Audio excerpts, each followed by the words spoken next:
a orar. Estamos en 1 Corintios, en capítulo 15. Vamos a iniciar el capítulo 15. Entonces vamos a orar para poner esta sección, esta parte del servicio en las manos del Señor. Padre, te damos gracias en esta mañana por tu misericordia y gracias porque nos permites estar expuestos a tu palabra. Señor, guíanos por favor en esta mañana, Señor, para poder meditar en tu palabra y poder crecer como hermanos, como creyentes, Señor, en la fe y poder, Señor Jesucristo, también poder ser alimentados, Señor, en nuestro espíritu y en nuestro entendimiento para continuar, Señor, perseverantes en este camino de fe. Te damos toda la honra, Señor, y toda la gloria a ti. En nombre de Cristo Jesús oramos. Amén y amén. Muy bien, recordemos la carta de 1 Corintios. Pablo la escribe en respuesta a un informe que él recibe mientras está en la ciudad de Éfeso. Entonces recibe este informe y conforme a lo que lee y se da cuenta de las situaciones que están sucediendo en la iglesia de Corinto, él comienza a responder y a instruir a la iglesia sobre las diferentes situaciones que están ocurriendo acá.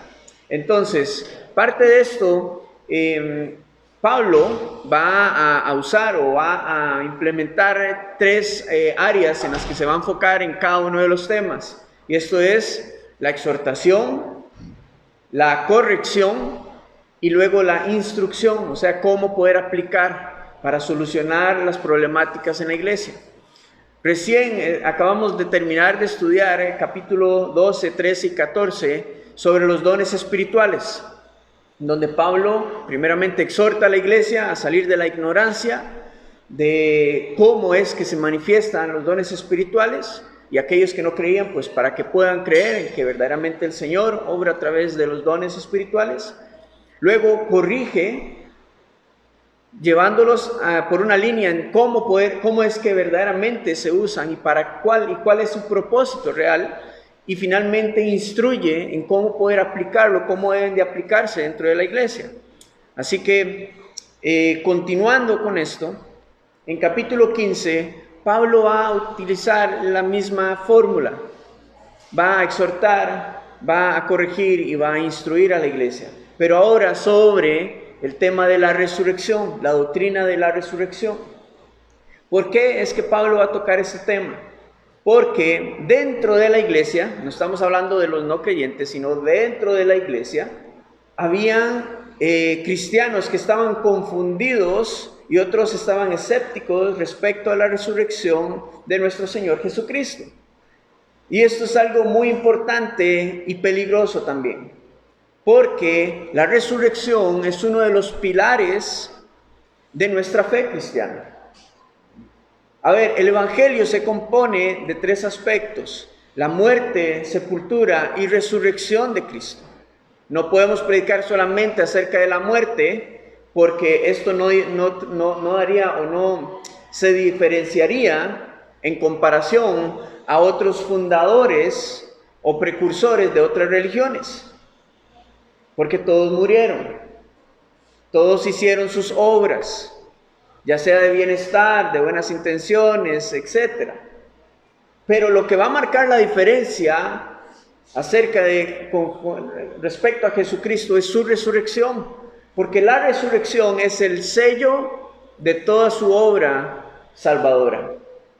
Sin resurrección no tendríamos salvación o no tendríamos realmente la convicción de que Jesucristo es el Mesías.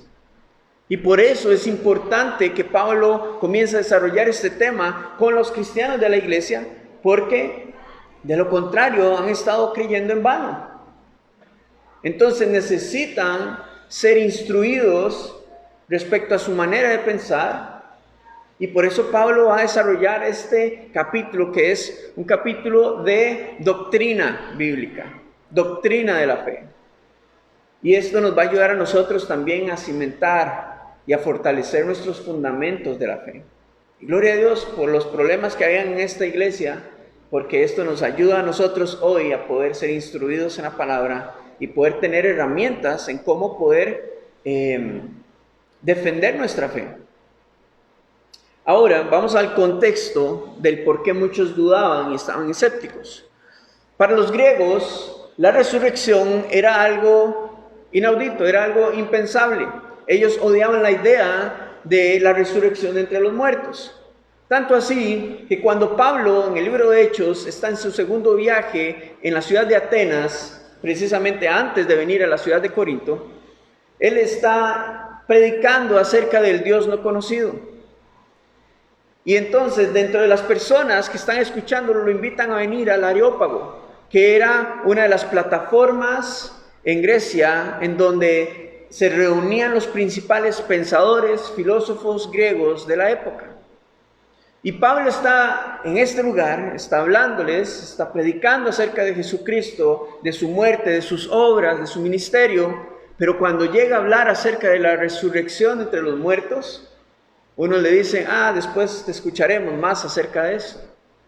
Hasta ahí la mayoría de su audiencia se fue y dejó de escucharlo. Solo algunos pocos creyeron en el Señor, porque ellos no creen en la resurrección de los muertos. Por otro lado, mientras Pablo es arrestado en Jerusalén, al final del ministerio, podemos ver esto en Hechos capítulo 26, él está esperando a su audiencia en Roma frente al César. Pero mientras está esperando ser trasladado, uno de los gobernadores, el procónsul Festo, está escuchando el testimonio de Pablo. ¿Cuál es su argumento del por qué fue que lo tienen ahí preso y no quieren liberarlo? ¿O por qué los judíos quieren condenarlo? Y mientras Pablo comienza a desarrollar su testimonio de la mano con el Evangelio, de cómo el Señor vino a su vida y fue transformado, él está dándole un fundamento de por qué es que Jesús es el Mesías. Y cuando llega el tema de la resurrección, Festo le dice, Pablo, estás loco, estás hablando locuras, porque los romanos tampoco creen en la resurrección de entre los muertos. Y por otro lado, los judíos, un sector de los judíos, los saduceos, ellos no creen en las cosas espirituales. Y es interesante porque los principales sacerdotes son o vienen de la línea de los saduceos. Entonces, tenemos una iglesia que es multicultural en Corinto. Se compone de griegos, ciudadanos romanos y otros judíos. Entonces, ahora con este contexto podemos comprender por qué había confusión y había escepticismo entre ellos. Porque culturalmente, dentro de su trasfondo, no creen en estas cosas. Para ellos es algo nuevo, el Evangelio, completamente. Entonces Pablo comienza a desarrollar este tema para poder explicarles y darles fundamentos y evidencias. Así que ahora vamos a continuar en capítulo 15, en versículo 1. Dice, además os declaro, o sea, aparte de todo lo que ya les dije respecto a los temas anteriores, ahora además os declaro, hermanos, el evangelio que os he predicado, el cual también recibisteis, en el cual también perseveráis, por el cual asimismo, si retenéis la palabra que os he predicado, sois salvos, si no creísteis en vano. Y aquí Pablo comienza a introducir el tema. Pablo les ha hablado del evangelio completo. No se ha guardado nada, les ha expresado el evangelio completo, la doctrina de los apóstoles, el evangelio de Jesucristo, el cual se compone de la muerte, sepultura y resurrección de Jesús. Y parece entonces que entre los corintios muchos de ellos sí han creído porque lo han recibido. Ven, el cual también recibisteis. Ahora queremos ver varias cosas acá. Hay 4 puntos específicos en estos versículos. Primero, es necesario predicar el evangelio completo. No solamente acerca de la sangre de Jesús, sino pero la resurrección es el sello que garantiza toda la obra anterior. Porque un Salvador que muere sin resucitar, de nada vale. Y Pablo les ha transmitido todo el evangelio. Y es también un ejemplo para nosotros hoy de cómo debemos de predicar todo el Evangelio completo. Entonces Pablo les ha predicado y los corintios lo han recibido. Esa es la otra parte. Y la responsabilidad de la otra parte, recibirlo. Y recibirlo comprende el hacerlo suyo. Y cuando usted lo recibe hay una convicción en su corazón que no lo hace dudar, que no le permite dudar. Y luego de esto, Pablo les dice, en el cual también perseveráis. Y el perseverar es continuar, es permanecer en esa fe y permanecer con un continuo caminar, creciendo en la fe, en el entendimiento de lo que ya han recibido. Porque no se pueden quedar solo con el Evangelio, sino que ahora necesitan comenzar a darle fundamento al Evangelio, todo lo que lo rodea para su vida cristiana, todo lo que comprende las enseñanzas de Jesús, todo lo que comprende el Antiguo Testamento. Eso les permite a ellos perseverar. Pero también algo muy importante es que tengan que retener la palabra. Porque de nada vale haber comenzado en el Evangelio, comenzado en el camino de la fe, si usted cree a medias o si usted se desvía de la fe y le da la espalda al Señor, comienza más bien a no creer en Él, a rechazarlo, a sacarlo de la ecuación de su vida. Porque cuando sacamos a Cristo de nuestra vida y nos quedamos meramente con la religión, eso se llama religiosidad, tradicionalismo, y eso nos salva. Pero el retener es algo diferente. Es tener la convicción y crecer en esa convicción a tal punto que puede venir cualquier cosa a atacarla, que no nos va a mover de donde estamos. Es un cimiento fuerte. Entonces, por lo tanto, tenemos estas 4 cosas muy importantes y básicas en la vida del creyente. Predicar el Evangelio completo, recibirlo, perseverar en él y retenerlo en nuestra vida. Arraigarlo, que sea parte de nosotros en nuestro diario vivir. Entonces, tenemos creyentes en Corinto. No todos están escépticos respecto a la resurrección de los muertos. Y comienza Pablo con este ánimo, entonces, dejándoles claro que muchos de ellos ya han recibido, han retenido esto, han perseverado, por lo tanto, han alcanzado verdadera salvación, verdaderamente han sido transformados. Mientras otros les basta con ir a la iglesia para calmar su conciencia, pero no han retenido el Evangelio, por lo tanto no han sido transformados, no han nacido de nuevo.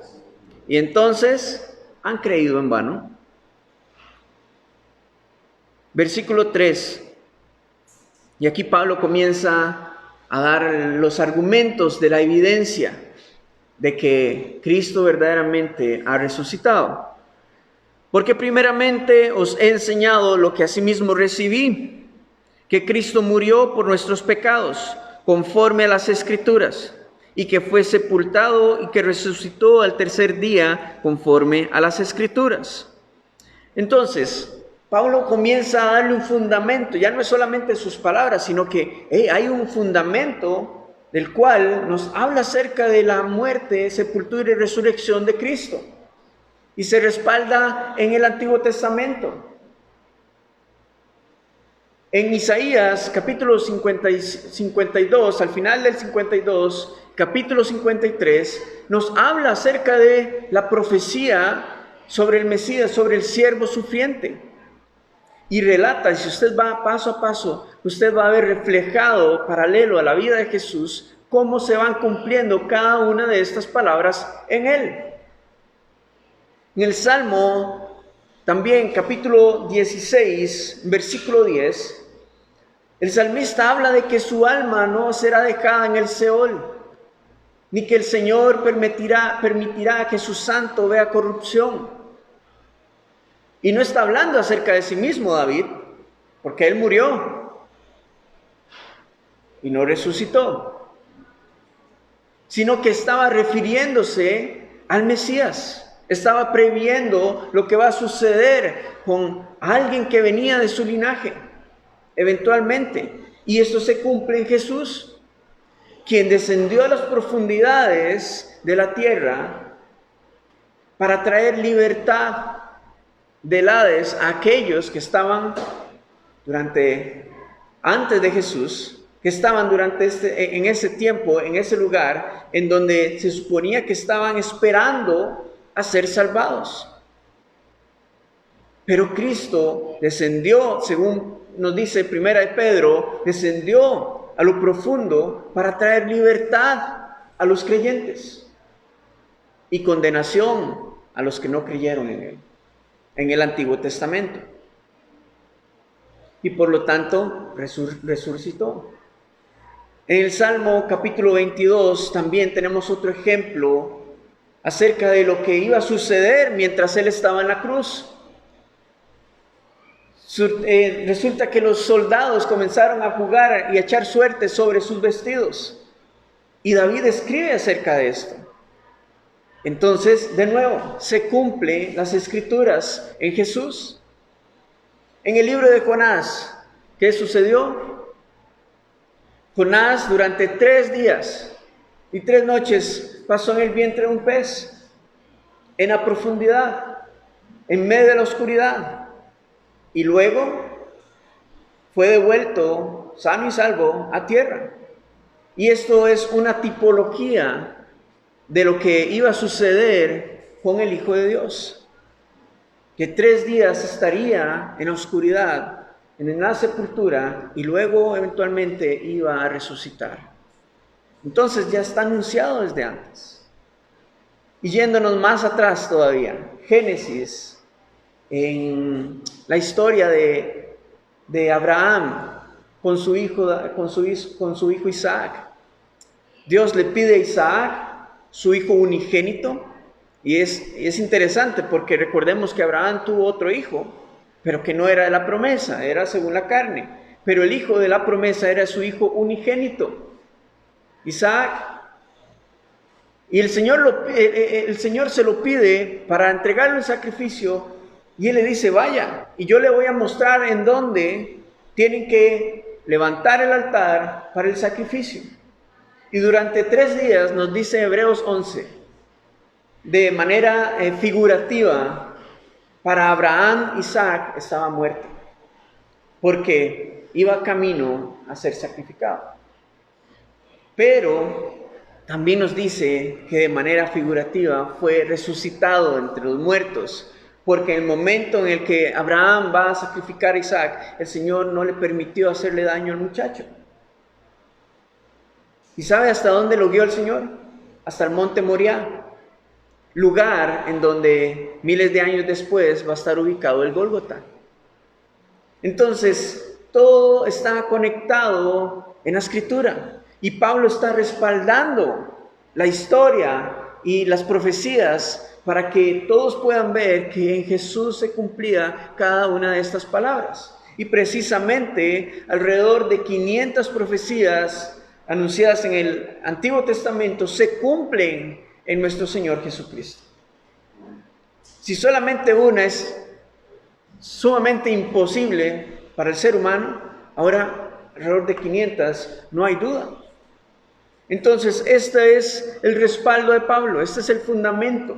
Primeramente, la Escritura, no su testimonio. No, es que yo creo que verdaderamente es el Hijo de Dios. Sí, pero ¿por qué? No, porque por lo que ha hecho en mí. No, él dijo, vamos a la Escritura, porque ese debe ser nuestro primer fundamento, la Escritura. Y por eso es necesario que podamos conocerla, es necesario que podamos estudiarla.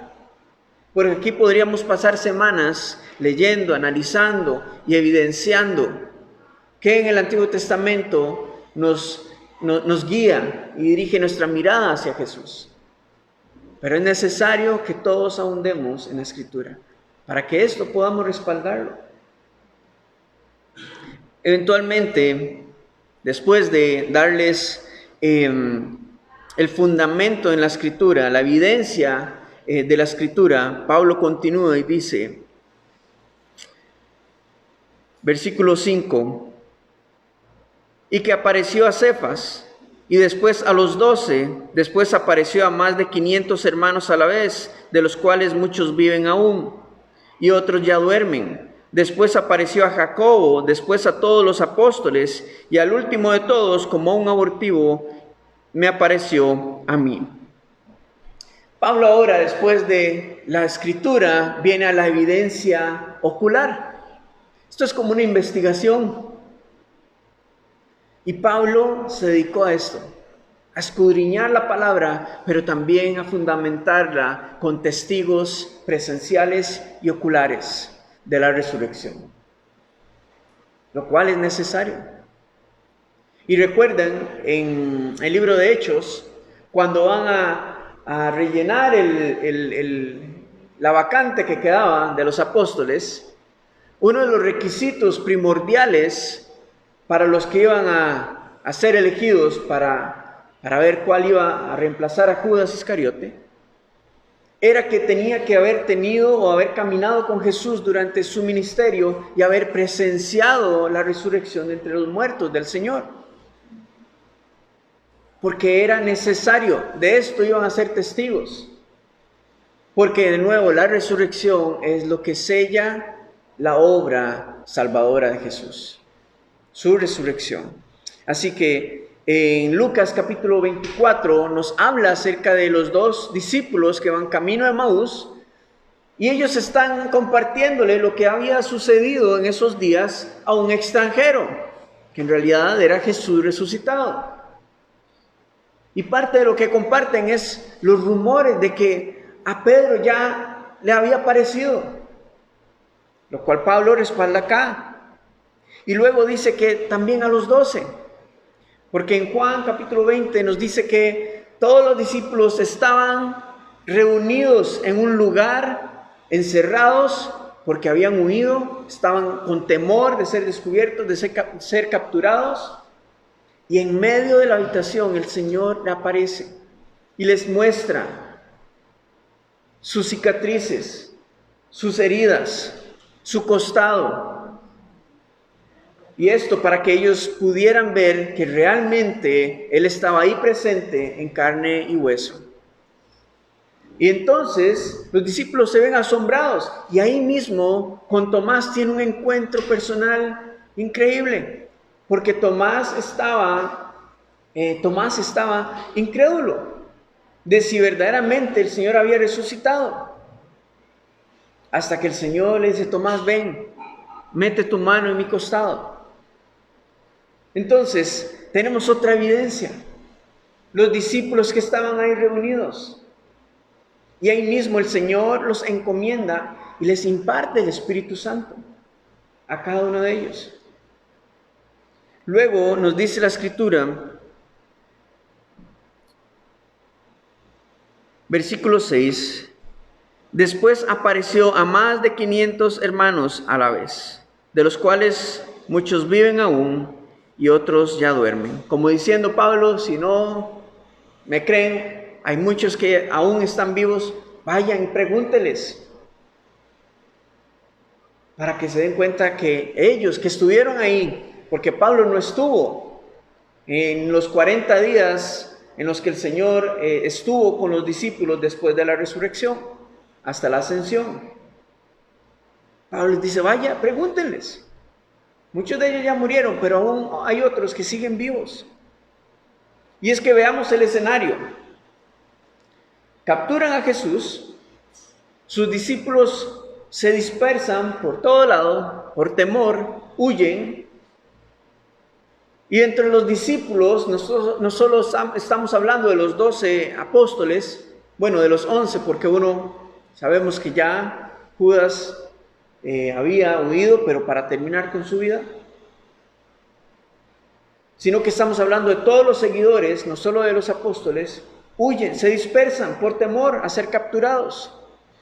Y en la mayoría de los discípulos eran personas bien humildes, no tenían posesiones, ni posesiones materiales, ni financieras, ni eran capacitados para la guerra como para levantar una revolución en contra del ejército romano. Simplemente eran personas que seguían a Jesús y mantenían una esperanza en Él. Ahora, después de la sepultura, al día siguiente, el segundo día, una guardia romana es enviada para resguardar la tumba. Y hay muchos otros detalles respecto a la tumba que no vamos a ahondar hoy, pero que la próxima semana podemos abarcar. La guardia romana viene a resguardar la tumba, pone el sello romano, el cual indica que cualquiera que quebrante este sello e intente abrir la roca, aparte que se necesitaban alrededor de 8 hombres por lo menos para poder mover esta piedra, aquel que quebrantara este sello corría peligro de muerte.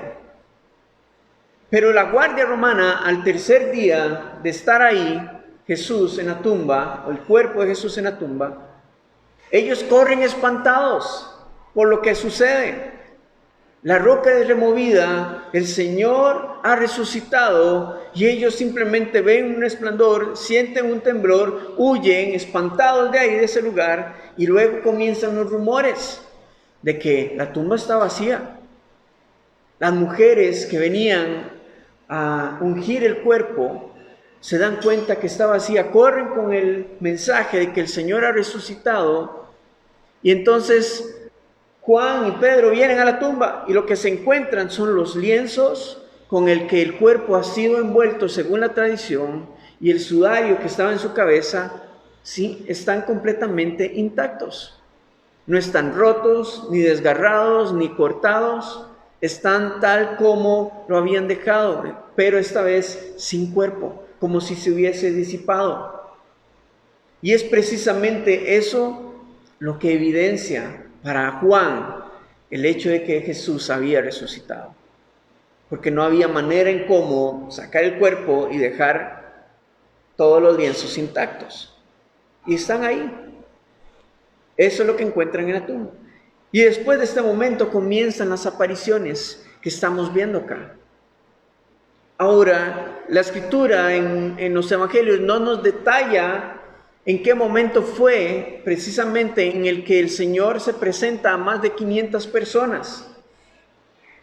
Pero todo indica que es mientras el Señor le da la gran comisión a sus discípulos en Mateo capítulo 28, frente al mar de Tiberias, esto en Galilea.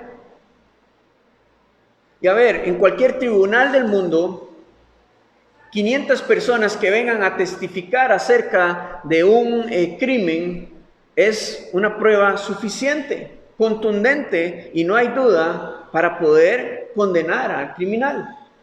Y en este caso, más de 500 personas están observando a Cristo resucitado. Son testigos y pueden continuar hablando y testificando acerca de que esto es verdadero y es real. Entonces, versículo 7 dice, después apareció a Jacobo. Y Jacobo, el que nos habla acá, es el hermano o el medio hermano de Jesús. Después a todos los apóstoles. Y al último de todos, como un abortivo, me apareció a mí. Y Pablo a lo que se refiere acá es como alguien nacido fuera de tiempo. Le apareció a él. Y recordemos su testimonio en Hechos capítulo 9, cuando camino a Damasco, él se encuentra con el Señor, cara a cara. Y es la única excepción después de que el Señor ya había ascendido a los cielos. Y es rescatado por el Señor y es encomendado con una misión. Y gracias a Dios por eso, porque a través del ministerio que Dios hizo a través de Pablo, hoy podemos tener y gozar de la palabra de Dios hasta en nuestro idioma. Entonces, Pablo ha puesto el fundamento en la Escritura, pero también en los testigos oculares de la resurrección de entre los muertos. Y esto es sumamente importante y es necesario para cada uno de nosotros, porque es uno de los pilares de nuestra fe. Es uno de los pilares de nuestra fe. Ahora, continúa Pablo hablando de su testimonio. Versículo 9. Porque yo soy el más pequeño de los apóstoles, que no soy digno de ser llamado apóstol, porque perseguía la iglesia de Dios. Pero por la gracia de Dios soy lo que soy, y su gracia no ha sido en vano para conmigo. Antes he trabajado más que todos ellos, pero no yo, sino la gracia de Dios conmigo. Porque o sea yo o sean ellos, así predicamos y así habéis creído. Pablo se pone a sí mismo como testigo, como el último testigo. Y luego les dice, yo no soy digno de ser llamado apóstol, porque perseguía a la iglesia de Dios. Él no está buscando a ver quién es más grande, quién es más pequeño entre los servidores del Señor. Pablo, un hombre que fue usado por Dios para difundir el evangelio en tierras extranjeras. Y lastimosamente, hoy, actualmente, muchas personas piensan que son los más dignos para ser usados por el Señor. O piensan que debería ser otro el que el Señor use para la obra que Él está haciendo en una ciudad. Cuando Pablo mismo está diciendo y nos da testimonio de que Él mismo siente que no es digno de esto. Y no porque traiga culpa de su pecado, porque Él sabe que el Señor ya le perdonó, sino que lo que está buscando reflejar y comunicar es la humildad y la sumisión, reconociendo que toda la obra ha sido de Cristo en su vida. Nada ha sido ni por sus habilidades, ni por sus conocimientos, ni por su formación bíblica. Simplemente dice, yo soy indigno. Y es la manera en la que muchos de nosotros, o la manera en la que nosotros deberíamos de vivir, teniendo en mente de que no somos dignos de ser usados por el Señor, ni de ser involucrados en su obra, pero que, versículo 10, por la gracia. Es por la gracia de Dios, dice Pablo, soy lo que soy. Es solamente por su mera gracia que hoy somos lo que somos. No es porque somos muy cargas, ni como cantábamos ahora, ni por méritos, ni esfuerzos. Es solamente por su gracia. Y su gracia es un regalo inmerecido, es lo que significa esta palabra. Y es solamente por su gracia que el Señor ha decidido involucrarnos en su obra. Por su voluntad. Y es por su gracia que Dios ha decidido involucrar a Pablo también en una obra tan hermosa de difundir su evangelio. Y su gracia no ha sido en vano para conmigo, dice Pablo, versículo 10. Y la pregunta es esa. ¿Ha sido en vano la gracia de Dios en nuestra vida? ¿Qué estamos haciendo? Hemos recibido y hemos perseverado en el evangelio, pero ¿hemos retenido el evangelio para volverlo vivo en nuestra vida? ¿Ha sido en vano la gracia de Dios en nosotros? ¿Es suficiente con nada más venir a la iglesia y tener los domingos apartados para esto y ya? ¿Pero qué estamos haciendo el resto de la semana? ¿Cómo estamos viviendo? ¿En qué estamos caminando? ¿Qué decisiones estamos tomando? ¿Ha sido en vano la gracia del Señor? Y es la pregunta que debemos de hacernos cada uno de nosotros también. Ahora Pablo continúa, dice, antes he trabajado más que todos ellos, pero no yo, sino la gracia de Dios conmigo. Y no es que Pablo ande buscando a ver quién trabaja más o quién trabaja menos, porque el Señor ha llamado a cada quien a una obra específica. Y no nos podemos medir por los frutos cuantitativos. No podemos medir los frutos por cuántas buenas obras estamos haciendo o por cuánto dinero estamos dispensando en alguna obra de bienestar social. No podemos medirnos por, es que aquella iglesia tiene más, entonces probablemente el pastor tiene más trabajo. Bueno, seguramente, pero esto no quiere decir que su trabajo en la obra de Dios sea más y la del otro pastor sea menos. Porque es la gracia, al fin y al cabo. No es por méritos propios, sino que es la gracia que Dios está derramando sobre cada uno de nosotros. Y que el Señor nos dé recursos para ser involucrados en su obra es algo completamente diferente. Porque también eso es por mera gracia. Y entonces Pablo finaliza el versículo 11 en esta sección diciendo, porque sea yo o sean ellos, así predicamos y así habéis creído. Pablo no quiere entrar en comparaciones, simplemente les está diciendo, es el mismo evangelio, sea que lo prediquen ellos, lo predique yo o lo predique alguna otra persona, realmente guiado por el Espíritu Santo y con la convicción real de lo que significa el evangelio, el efecto es el mismo. El efecto es el mismo en la vida de aquel que recibe, que persevera y retiene el evangelio en su vida. Hay salvación. Hay salvación. A través de la historia hay personas que han querido refutar la resurrección del Señor.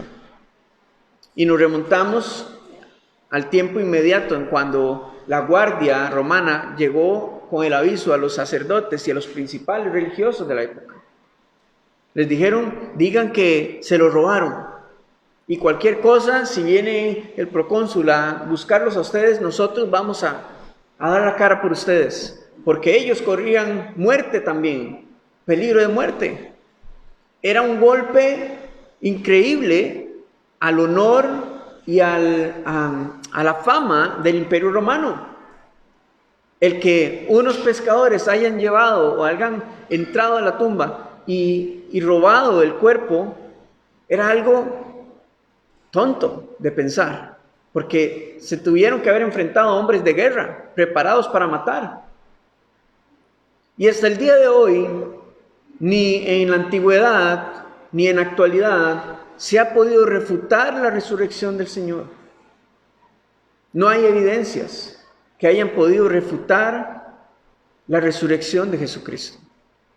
Que lo quieran negar es diferente, pero no hay muestras evidentes para refutar que Él no haya resucitado, porque nunca hubo un cuerpo. Y sabe, estas más de 500 personas que testificaban acerca de la resurrección de Jesús, no lo hubieran podido hacer si saben que esto iba a poder ser refutable. ¿Qué hubiera pasado si el ejército romano trae el cuerpo de Jesús? Y les dice, vean, esto es, ¿cómo están diciendo ustedes que aquí está el cuerpo? Pero no, nunca hubo, porque el Señor resucitó. El Señor se levantó de entre los muertos. Y más bien, muchos autores de libros que hablan acerca de este tema, que han investigado por años y por tiempo las escrituras, la historia, la ciencia, y han tratado de refutar y desmentir la resurrección de Jesús, más bien lo que han encontrado es al Señor cara a cara. Y han venido a Cristo y han entregado su vida porque se dan cuenta de que la evidencia de su resurrección es más que la negación de muchos otros. Y gloria a Dios, porque tenemos estas evidencias en nuestras manos para poder meditar en ellas.